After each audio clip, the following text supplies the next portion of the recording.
Hello, everyone, and welcome to today's webinar, MC Sessions.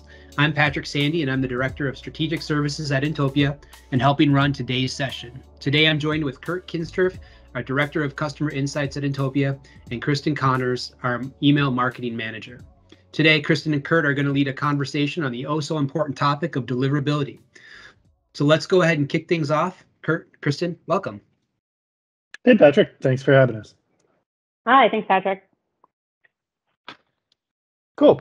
So we thought it was a timely moment in the year to revisit a subject that's always popping up, and that's email deliverability. We've seen across our clients that this is the constant challenge, even if you're doing your best to make sure you're following all the rules and all the best practices.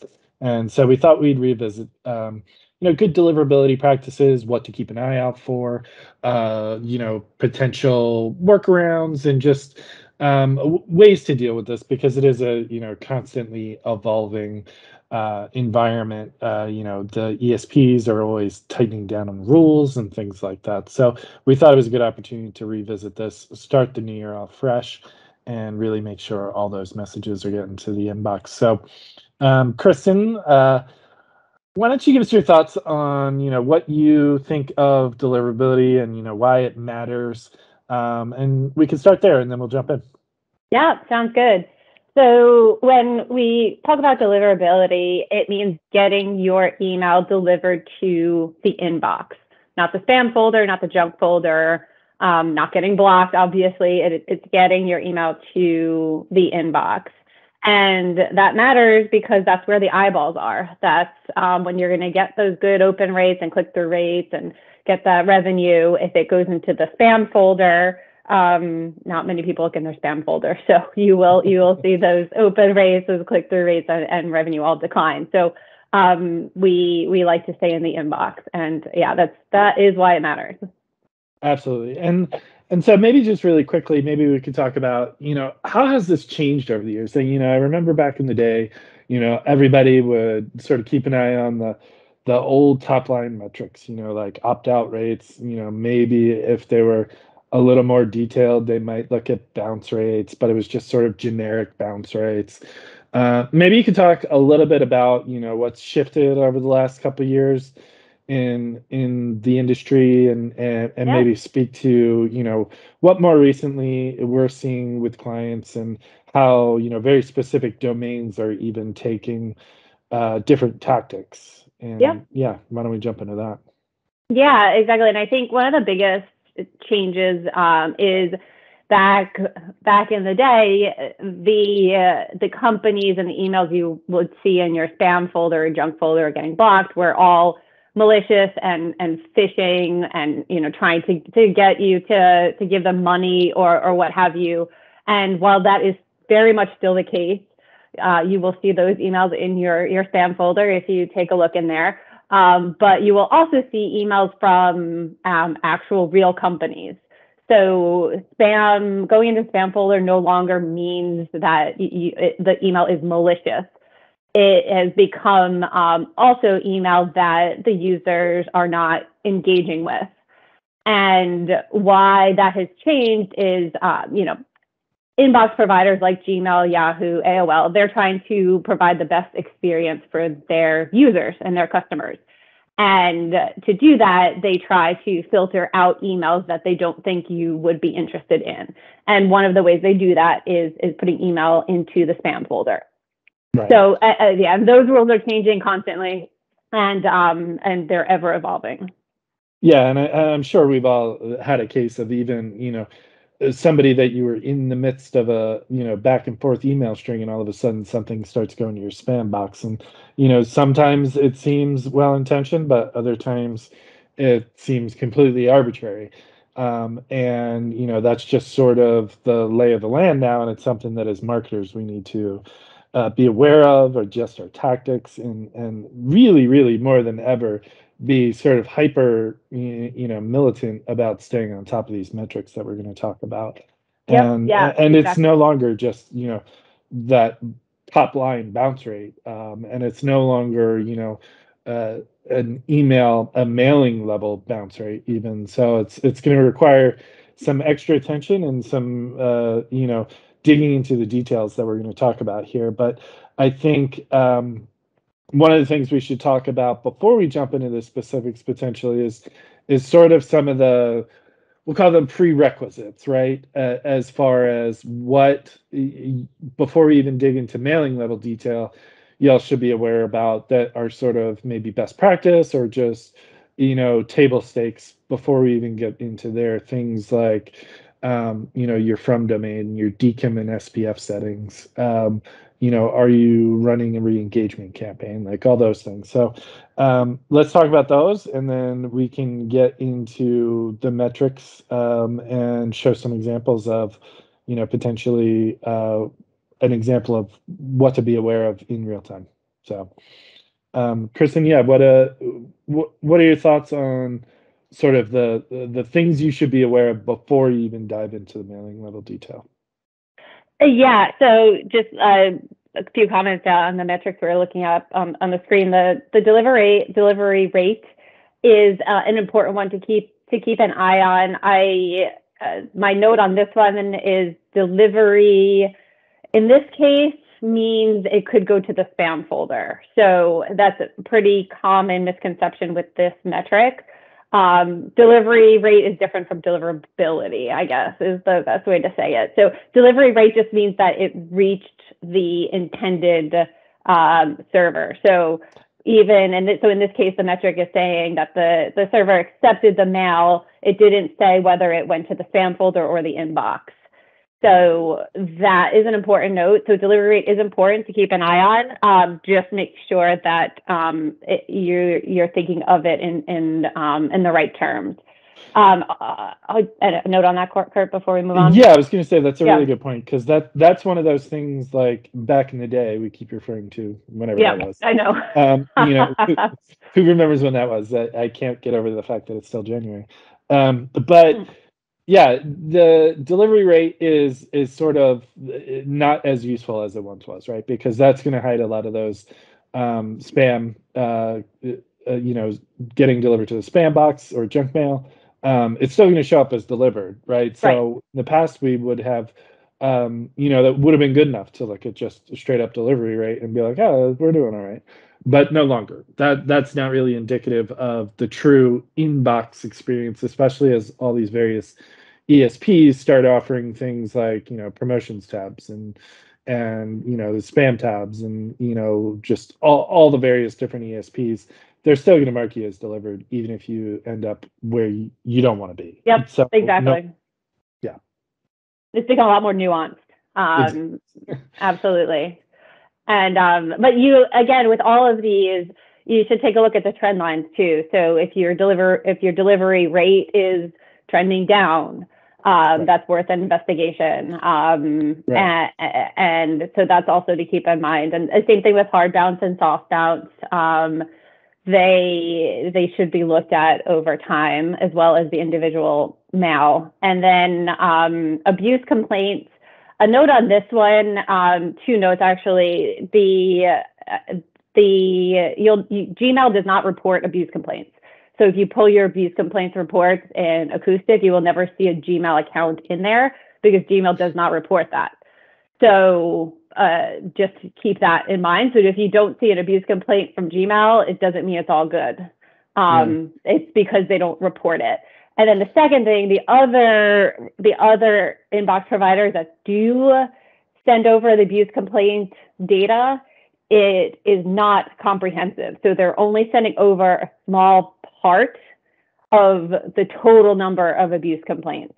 So because, again, it's a little bit deceiving, and which is why you should look at these over time, and you should really pay attention to abuse complaints, because it really means the problem is a lot larger than it seems, because they only send over selective data.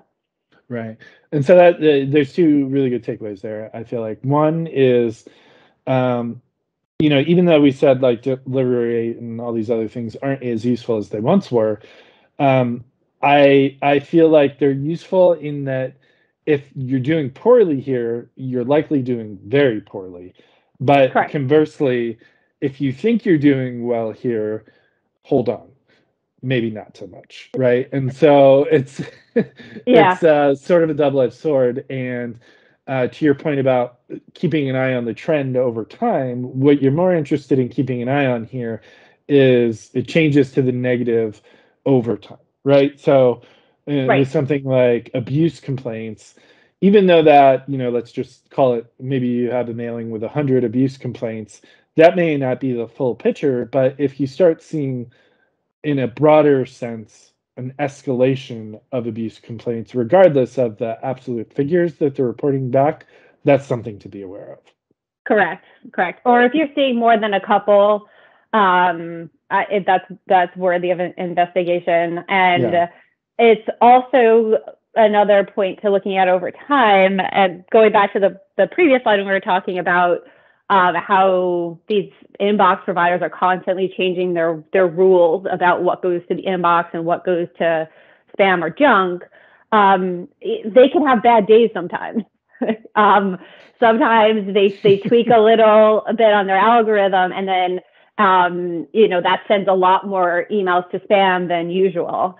And Right. then oftentimes you'll see them adjust it back. So that's why it's helpful over time. And you kind of look at least 2 or 3 emails, because it could just be a one-off, just Google changed something, and more emails went to spam than usual. Gotcha. Right. So yeah, they love to make our lives easy, don't they? Sure do.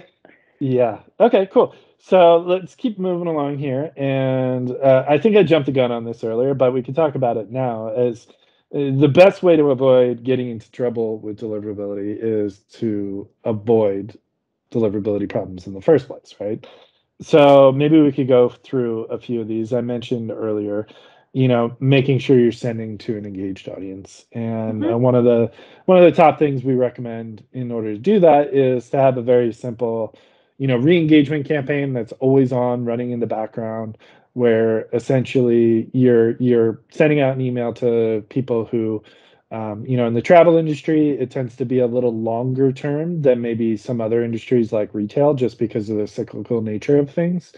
But we might recommend like sending that out to anybody who hasn't engaged with an email in, say, 365 days or 180 days. It's going to vary by your business model, but that's something that helps with keeping things fresh on your lists, especially with larger newsletter type lists, and just making sure that your database is constantly engaged. So that's one. Another one, just more broadly, right? Is the email wanted? Mm-hmm. Think about who you're sending it to. I always tell my partners, if you're ever sending to your entire database, that's you need to rethink that. But who is this message really intended for? Very rarely are there instances where you need to communicate with everybody. Um, we get the question from a lot of our email marketing managers or whoever that we might work with. Well, my boss came in and said to send it to everybody, and that's the absolute worst thing to do. So, Kristen, what are your thoughts on maybe some tools we could arm people with to sort of skirt that conversation, or how have we dealt with that in the past? Yeah, I think there's a few ways to deal with It's a it. tough one. One is to really think about it from the customer's perspective, especially we're speaking about the number 2 item here is the email Yeah. wanted. And the I don't want to say conflict, but kind of the 2 sides here tends to be the company driven result, which is, we want this many open rates, we want this, conversion, we want this revenue. Yeah. Like, the business cases, send the email, we need, opens obviously for to drive clicks and revenue. And then there's the customer side, right? The customer needs and what they're expecting and what they want. So the more those 2 things are in alignment, the better. So if, I think that's just kind of number 1 to think about. And if you can just take a step back and really think about that before you send that email, that would go a long way.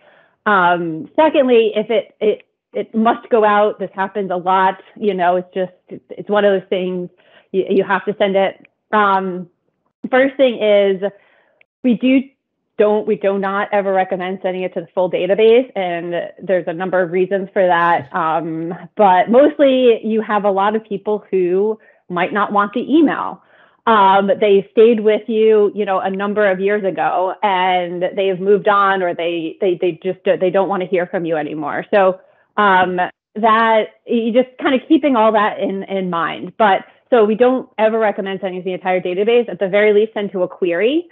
So you're sending to at least folks who have stayed with you in the more recent past, or have made a purchase, or opened an email, or clicked. And I think the widest, in my opinion, you should go is 3 years. And that's not a safe zone by any stretch of the imagination, but that is the general sort of guideline, is don't go back more than 3 years. And then the third thing you can always do is you can always just test. So if it's a specific contact list that you don't think you should be sending to, send it to a small group first to kind of collect some of that data. And then you could go back and say, hey, look, like this is what the open rates and click-through rates, and this is what it's looking like. If we send it to the broader group, it's probably not going to do so well.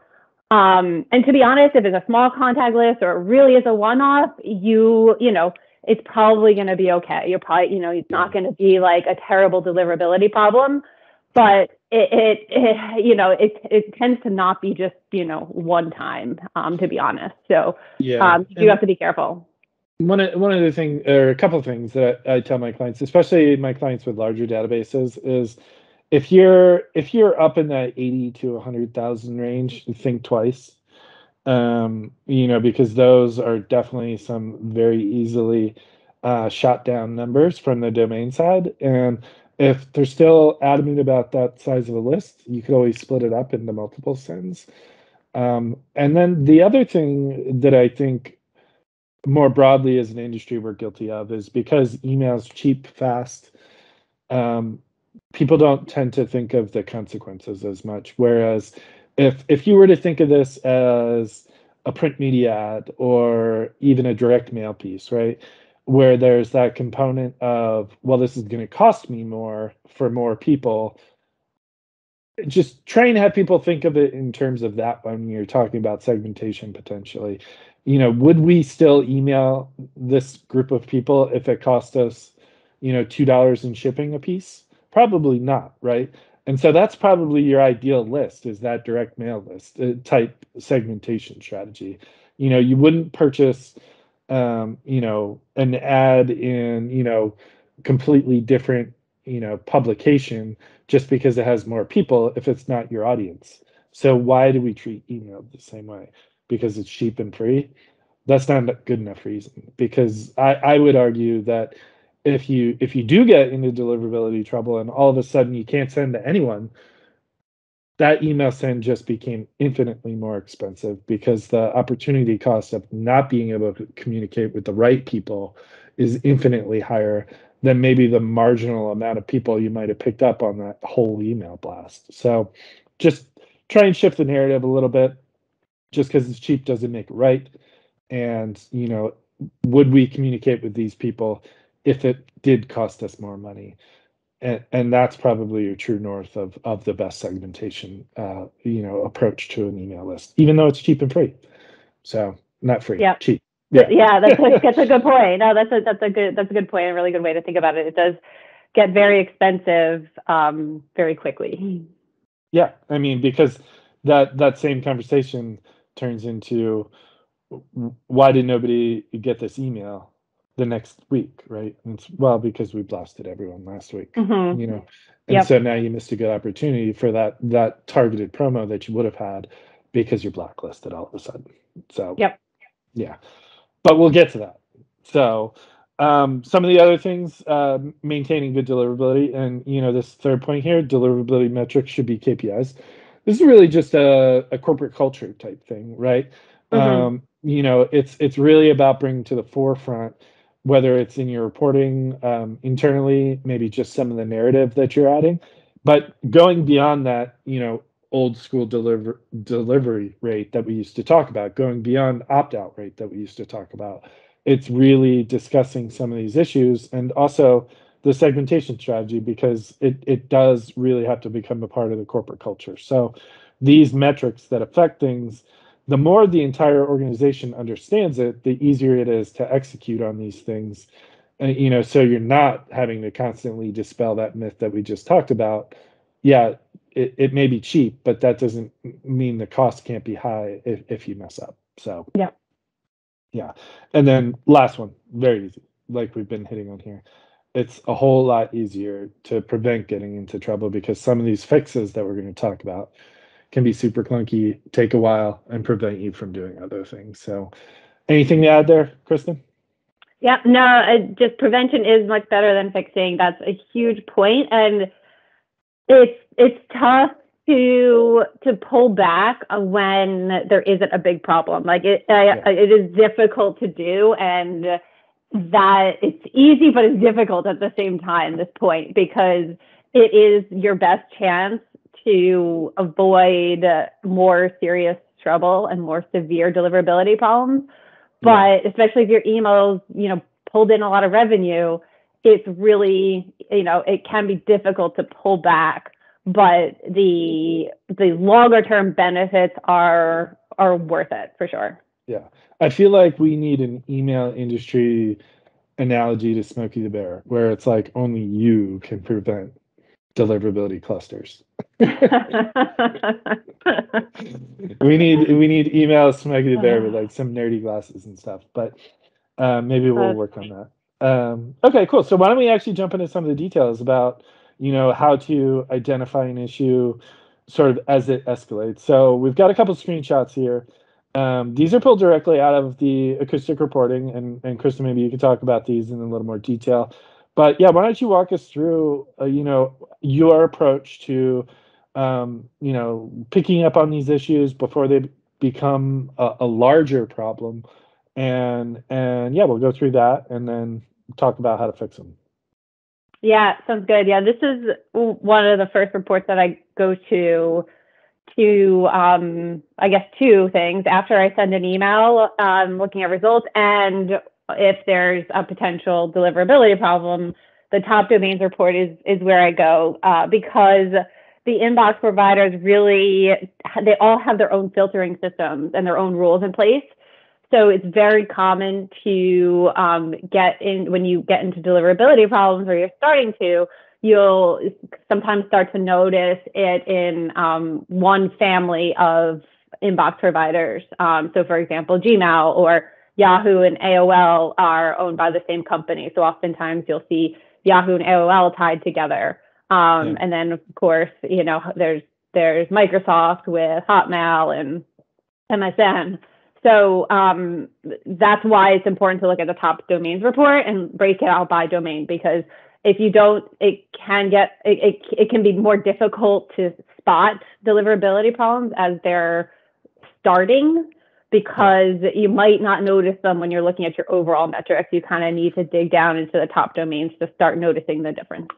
Yeah, that's a really good point, I think, and yeah, because there's so many domains, right? That, if you start having an issue, say, 10, 20%, that gets flattened out at that top level report, because it's, averaging it out across all the domains. So it's a really good idea, especially with larger sins, to keep an eye on the top domains report. And maybe Kristen, just remind me, this one is located in acoustic under single mailing report, right? Correct. And then it's the top domains tab on the single mailing report. Correct. Right?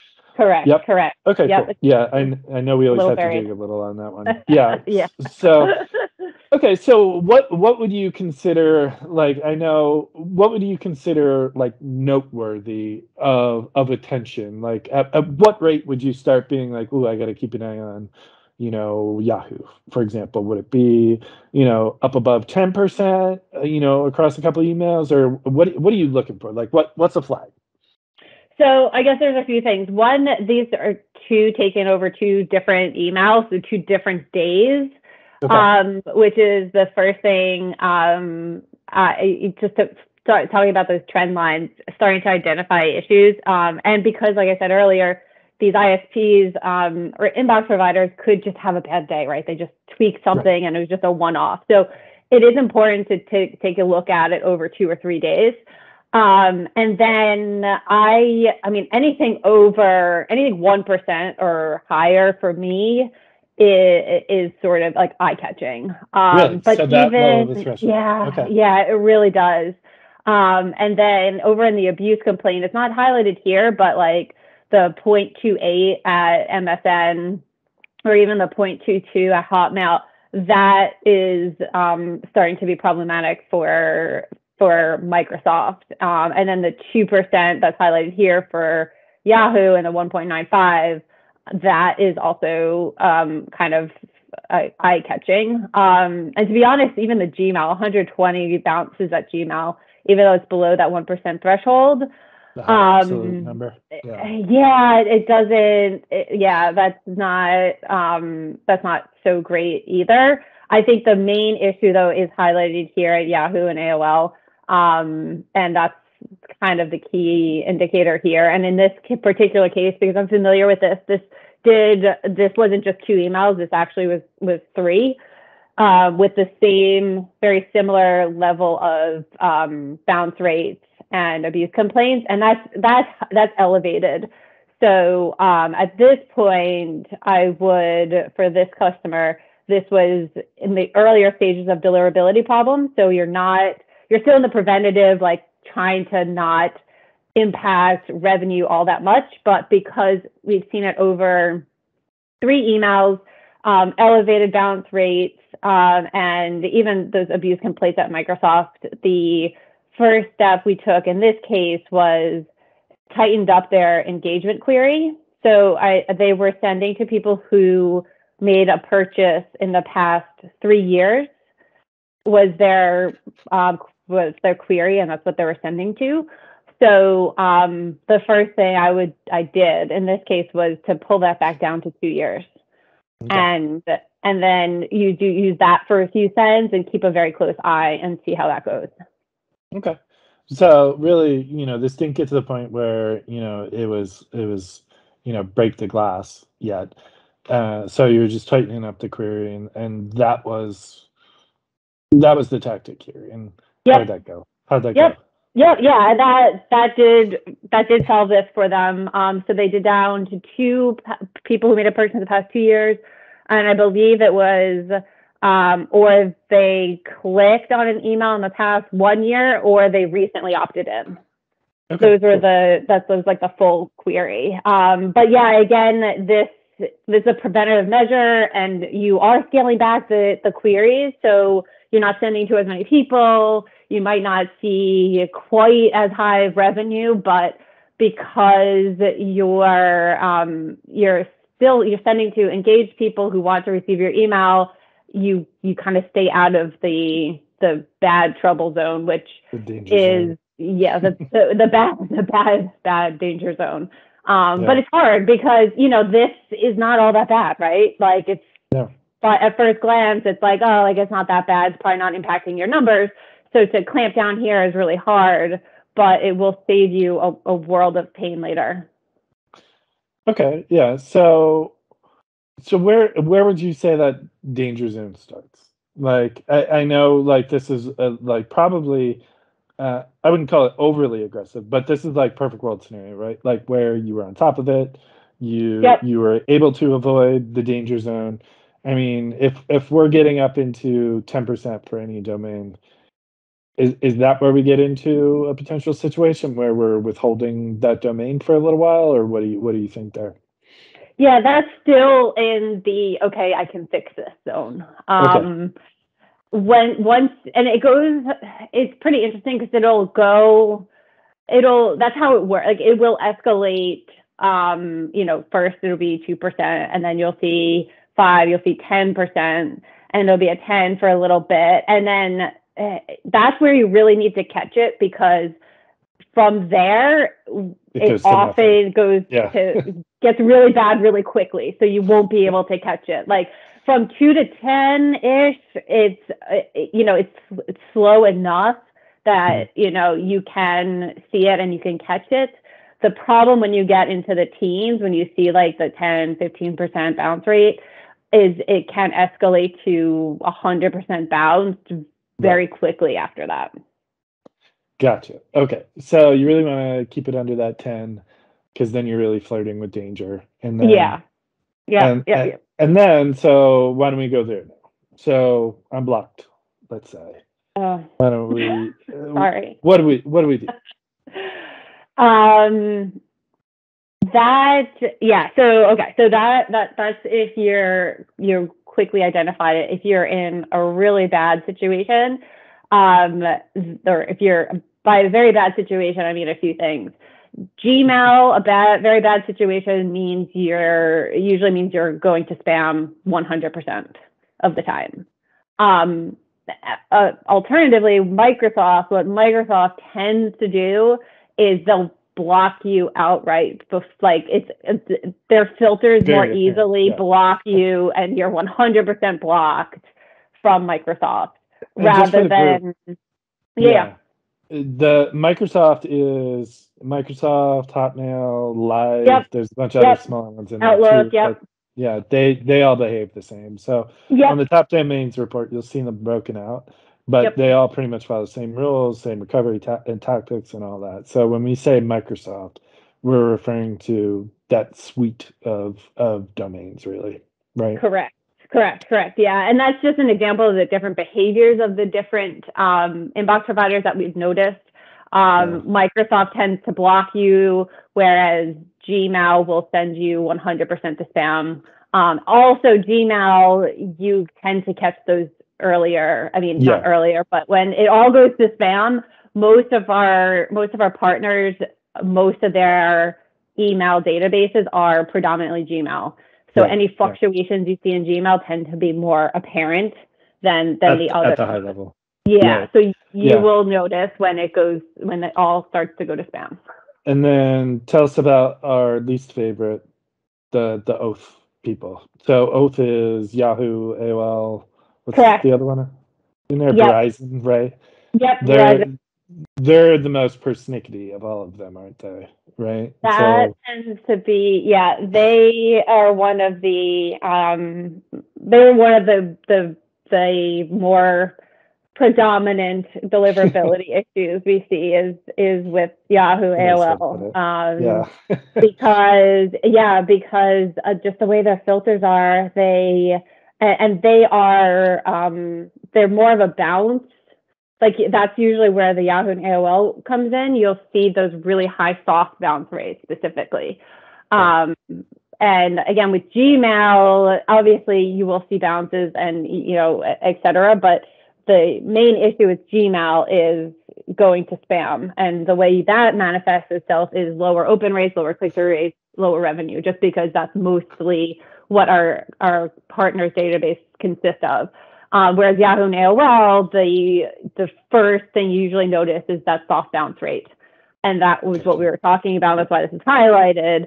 The lower the bounce rate, you can sort of mitigate. But once you get higher, it escalates very quickly. So that's kind of how the Yahoo AOL manifests itself. And that is, and they do that. They're pretty quick with the bounces. That they are pretty aggressive. So that it tends to be one of the most common deliverability issues we see. And like we said, Microsoft tends to block. So you'll see the blocks on Microsoft is usually the first thing that, how that manifests itself.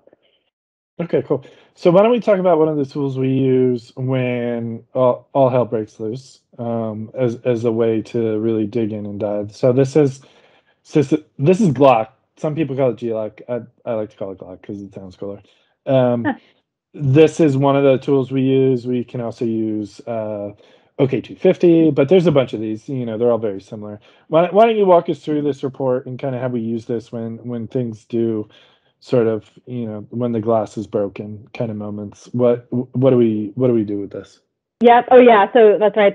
The other question is when it's really bad, what do you do? So in this case, Glock apps is a really good tool to use because it is a good window into whether the email is going to the inbox or the spam. Like you could have your suspicions, especially with Gmail, like we were saying. But the Glock apps is great at showing, kind of giving you that visual data to confirm yes or no, like what's going on. So in this case, yeah, there's a lot of spam happening, not a whole lot of inbox placement. There's a blacklist, also called block list. And then this case, it seems like specific Google spam filter is the predominant issue here. And that's why you see that really high spam rate. One other note about blacklists or block lists, there are more severe ones than others. So just because you're on one, I mean, it's never good, but just because you're on one doesn't mean, that's the reason you're, going to spam or like it's really bad. There are different sort of degrees. Like some blacklists are, you definitely don't want to go on, because if you do, then that's a huge problem. But most of the other minor ones are actually not contributing to your deliverability issues. So just a note on blacklist. But yeah, in this case, it's Gmail, which is the problem.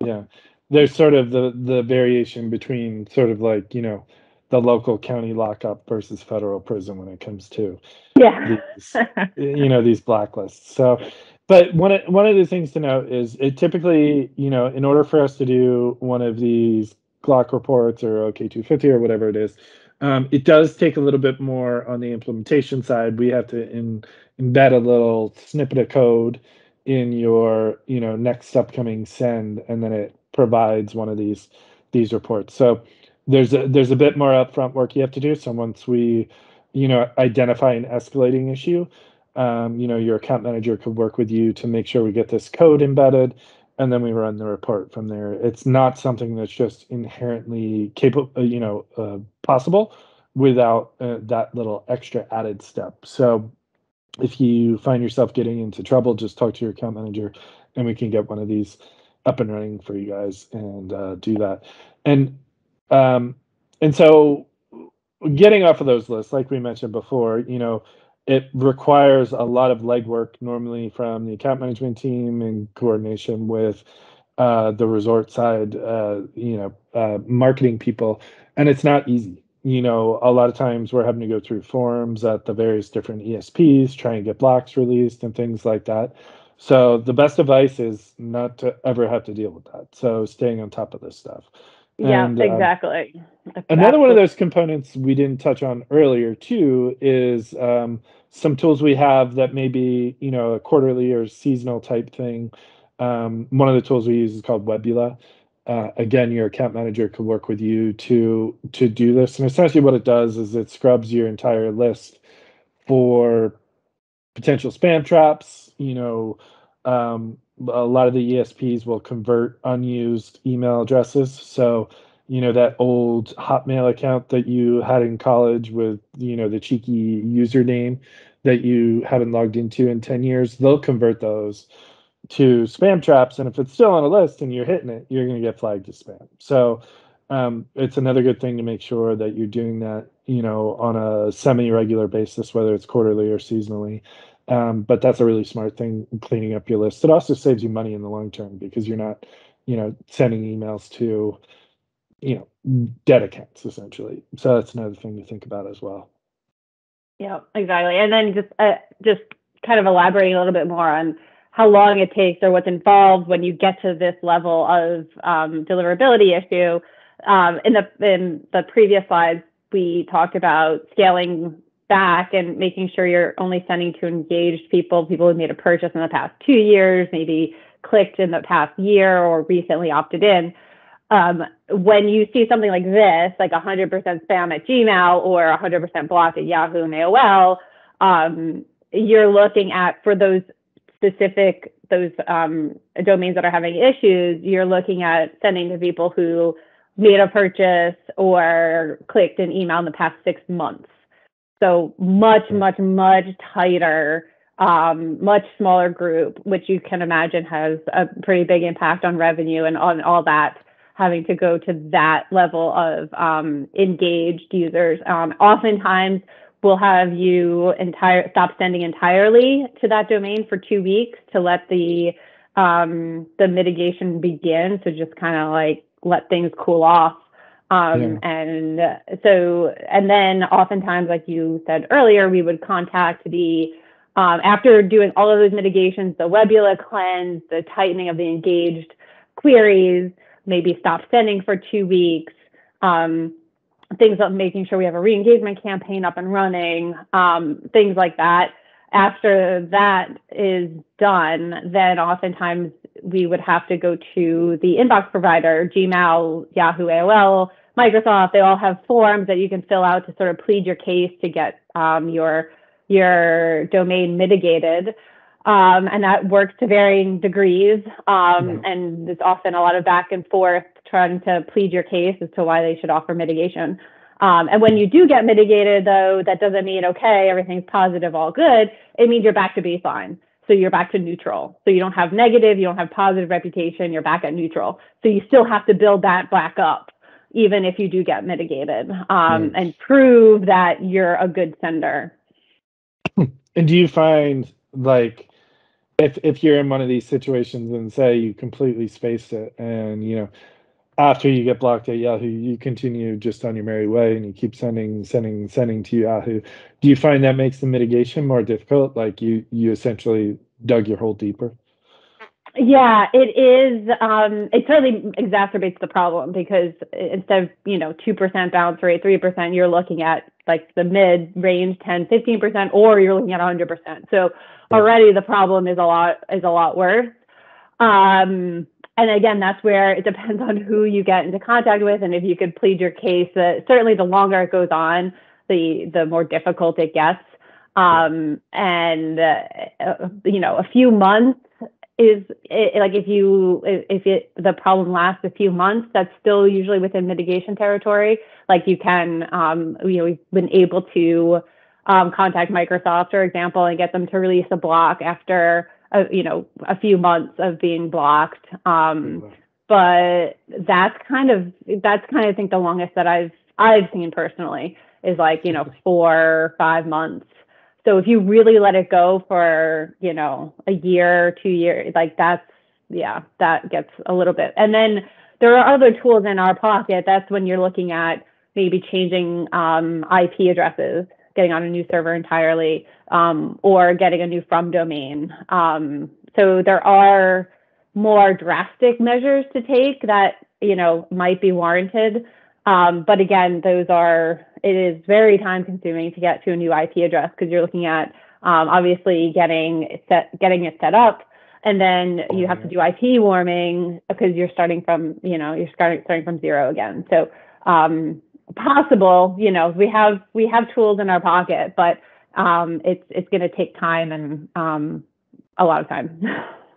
Right. So what you're saying is, so when the boss comes in and says, send it to everybody, all these things are flying through your head, and it would be great to maybe be able to use that as some solid logic as to why you might not want to do that, right? Yeah. In a perfect world. Yeah. Okay, cool. What else do we need to touch on? I think, obviously there's a lot that goes into deliverability. It's constantly moving target. I think my biggest takeaway is, be diligent about looking at every mail you send out, especially larger ones, with staying on top of those bounce and abuse complaints, to see if they're escalating, know where you are at any given point in time, so you know if things are becoming a problem. But really looking at that top domain support, it's no longer good enough to just be looking at delivery rate and maybe opt-out rate or any of that. You really have to be looking at the domain level. That's my biggest takeaway. What about you? Yeah, exactly. Pay attention. Pay attention. I know. I probably sound like a mom, a teacher. Pay attention. But get into the habit of pulling those reports and just taking a quick glance, and you'll be amazed. You get into the habit, you start to know your numbers better. Like even at first glance, and then you'll be able to notice, hey, that, that looks higher than usual, or, oh, that's a little off. And that's when you get curious and like, okay, well, what's happening here? And so, but attention is it's in short supply, right? Everything is competing for your attention. So it's tough, it sounds easy, but I understand it is difficult. But it does go a long way to preventing pretty serious deliverability problems. And also that's kind of why adding deliverability KPI metrics as a KPI, making that a business priority will help with the attention piece. Like, you kind of have to pay attention if it's a priority. And just getting in the habit of glancing at that after every send, just to make sure things are okay. And eventually you'll start to be able to notice the increases and be able to pull it back when you notice there's a problem developing. Yeah, I would actually make the case, and I'm guilty of this, I need to probably do this for myself, is, the narrative has always been, what's the open rate and click rate on that email? Open rate's kind of out the door with iOS 15 for the time being. I would say put all that conversation aside. The first question or comment you should be related to bounces, right? Because nobody's ever going to be able to click if they're getting bounced. So, really the most important metric in email marketing, in my mind, these days are these metrics we talked about today, the bounces and abuse, because nobody's clicking if they're not getting it.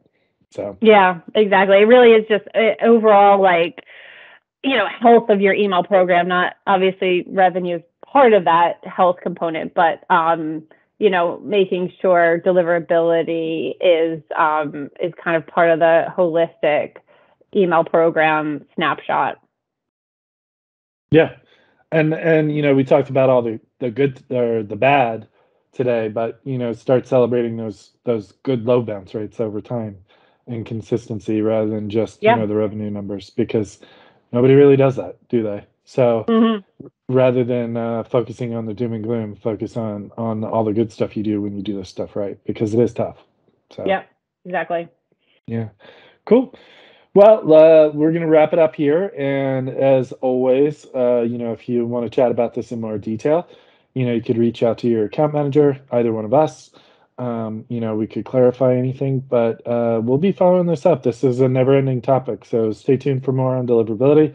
We've got some interesting feature work coming soon related to this, so stay tuned for that. And yeah, thank you, everyone.